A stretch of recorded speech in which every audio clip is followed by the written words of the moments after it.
बहुत समय पहले की बात है। एक तालाब में दो मेंढक रहता था। दोनों मेंढक एक दूसरे से बिल्कुल अलग था।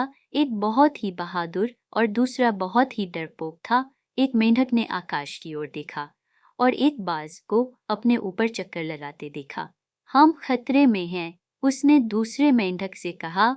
वह बाज हमें खाने वाला है। दूसरे मेंढक ने बाज की ओर देखा और मुस्कुराया। चिंता मत करो, उन्होंने कहा, मैं नहीं डरता, लेकिन हम तालाब के बाहर हैं, पहले मेंढक ने कहा।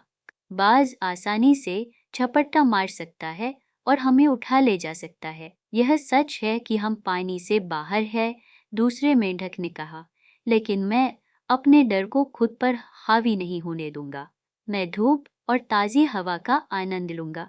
बाज ने झपट्टा मारा, लेकिन दूसरा मेंढक मुस्कुराता हुआ वहीं बैठा रहा। बाज दूसरे मेंढक के बगल में उतरा, लेकिन दूसरा मेंढक नहीं हिला। तुम मुझसे क्यों नहीं डरते? बाज ने पूछा।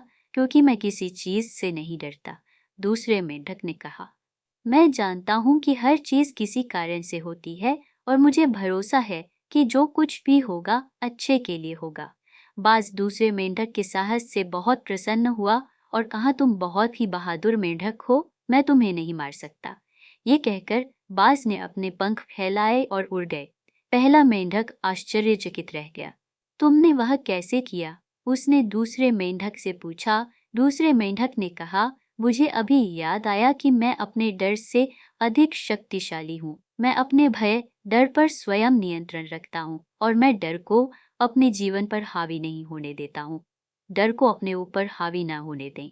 याद रखें कि आप अपने डर से अधिक शक्तिशाली हैं और आप अपने भाग्य के नियंत्रण में हैं। और कभी बड़े सपने देखने से पीछे मत हटो, क्योंकि आप जब तक कुछ बड़ा नहीं सोचोगे तब तक कुछ बड़ा नहीं कर पाएंगे।